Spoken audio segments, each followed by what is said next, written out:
were all handed the same instructions growing up. Go to school, get good grades, work hard, and you'll be fine. You'll buy a house, you'll start a family.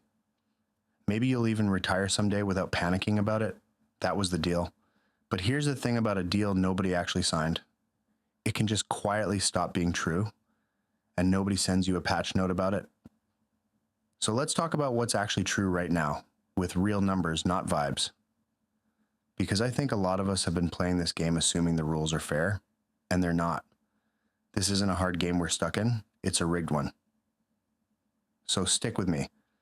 By the end, I want to talk about what you guys can actually do about that. Not just complain, not just wait for someone else to fix it, but actually play a rigged game better than the people who rigged it. Let's start with housing, because this is the stat everyone's seen and almost nobody's checked. You've probably heard the average first-time home buyer in America is now 40 years old. That number's real, but here's the part nobody mentions. It comes from one specific survey and other data sources, actual closed mortgage loans, not survey responses. Put the real median closer to 32 to 35, so which is it? Honestly, both, depending on how you measure it. And that's kind of the point. Even the experts can't agree on how bad it is, which tells you the range itself is the problem. 32 to 40 is still years later than our parents' generation, where the number sat in the high 20s for decades. So here's what's real underneath the disputed headline. The median price of a home in the US is now over $420,000. To actually afford that, you need to earn around $111,000 a year. Median household income is sitting around $80,000. Do that math for a second. That's not a gap. That's a canyon. And it's not because an entire generation suddenly forgot how to budget. Housing supply in this country is roughly 4.7 million units, short of what people actually need. That's not a talking point. That's a structural floor under prices that individual willpower cannot break through.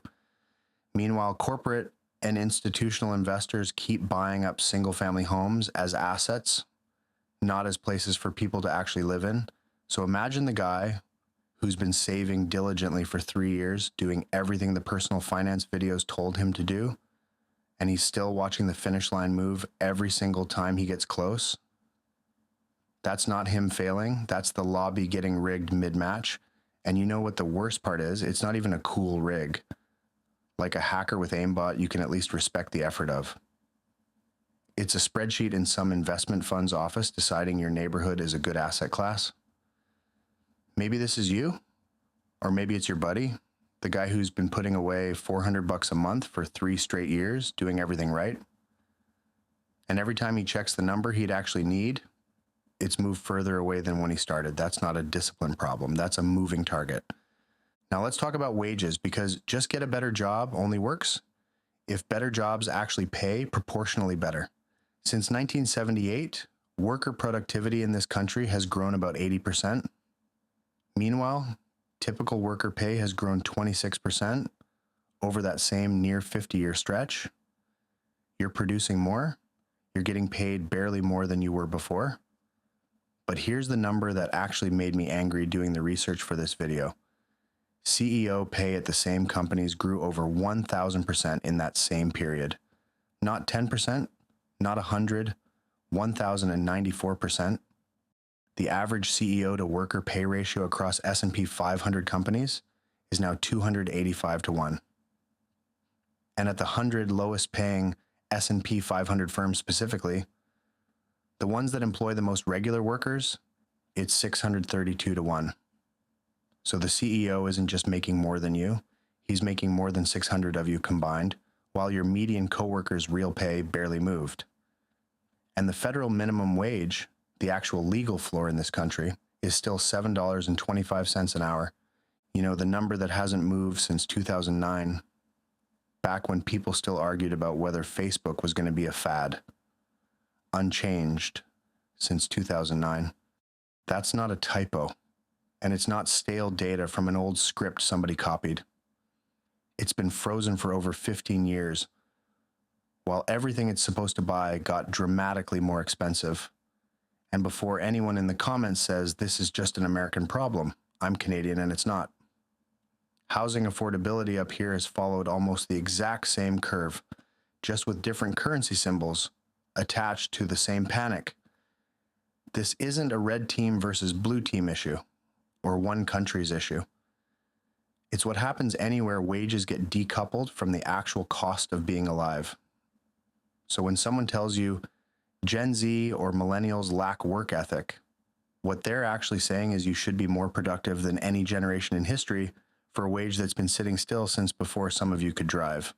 Now here's where it compounds, because a lot of us were told the fix for all this was simple: get a degree. So we did. Total student loan debt in the US is sitting around $1.8 trillion spread across more than 42 million borrowers. The average graduate leaves school owing close to $38,000. But that debt doesn't disappear in bankruptcy the way almost every other kind of debt can. Miss enough payments and the government can garnish your wages without a court hearing, no judge, no trial, just an administrative letter, followed by smaller paychecks. So think about the actual sequence here. You take on debt you can't discharge to get a degree that was supposed to guarantee a stable job in a job market where companies now ask for 3 to 5 years of experience for a role explicitly labeled entry level. But even when you find one that actually fits, you're one of 250 other applicants for that same posting. That's not a pipeline. That's a bottleneck with your name nowhere near the front of the line. And even getting to that bottleneck takes work most people never see. Resumes get filtered by automated tracking systems before a human ever reads them. Rejected for missing an exact keyword nobody told you to include. If you clear that, there's a screening call, then an assessment, then sometimes 2 or 3 full rounds of interviews for a role that used to take one conversation. I've heard of people building entire take-home projects, real hours of actual work, just to get ghosted afterward. No rejection email, nothing, just silence. That's not a fluke. That's just what applying for a job looks like right now for almost everyone at the same time.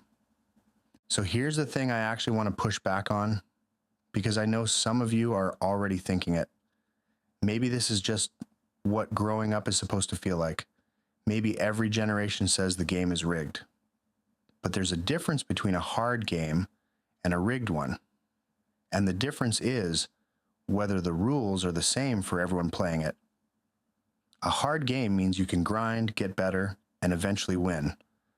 A rigged one means the person setting the rules built in an advantage for themselves before you ever load it in. Stock buybacks, companies spending their own profits just to inflate their own stock price instead of paying workers or investing in the business, were actually illegal in this country until 1982. They were considered a form of market manipulation back then. Now the 100 lowest paying S&P 500 companies alone spent $644 billion on buybacks in just 6 years. That's money that could have gone into wages. It went into share prices instead, which mostly benefits people who already own a lot of shares. So when someone tells you to just work harder, ask them a harder question back. Harder than who? Harder than the 80% productivity gain that already happened and didn't show up in your paycheck. Real quick, before we get into what actually fixes any of this, if this is landing for you, hit subscribe, seriously helps the channel, and I've got more of this kind of thing coming. Okay, back to it. Quick detour, because I think this matters and it's not really a red versus blue point. The people writing the actual rules, the tax code, the labor law, the housing policy, are, on average, decades removed from living any of what we just talked about. That's not an insult. It's just a fact about who's currently in the room. And it's not really their fault individually so much as it's what happens when the same incumbents keep getting reelected at rates north of 90% year after year, regardless of party. Both sides take money from the industries they're supposed to be regulating. That's not a conspiracy theory. That's just how campaign financing works right now on both teams, out in the open. So it's less the wrong team is in charge and more the whole format rewards staying in charge over actually fixing anything, which is a structural problem, not a partisan one. I'm not going to pretend I've got some secret 12-step plan that fixes the entire economy, and if anyone tells you they do, be suspicious of that too. But there are real specific things that would move the needle, and I want to name a few instead of just complaining into a microphone for 20 minutes. Housing needs actual supply, which means reforming zoning laws that currently make it illegal to build anything but single-family homes across huge parts of major cities. Vienna, Austria has 60% of its population living in high-quality, income-diverse public housing, and it's consistently ranked among the best cities in the world for quality of life. That's not a fringe idea. That's a functioning system, just not one we've chosen to copy. Wages need to actually track productivity and inflation again automatically, instead of requiring a political fight every single decade just to move the floor a few dollars. But union membership, which sat at 20% of workers back in 1983, is now down under 10% nationally. And workers in unions consistently earn 10 to 20% more than non-union workers in the same industry. That's not a coincidence. That's the actual mechanism that used to keep some of this in check, and it's been quietly dismantled over 40 years. And there's a third piece worth naming: corporate accountability, specifically around layoffs. Some countries actually require companies to prove genuine economic necessity before they're allowed to conduct mass layoffs, with real severance and advance notice built in as a legal requirement, not a courtesy. Here, a company can post record profits one quarter and announce layoffs the next, and functionally face zero consequence for the whiplash.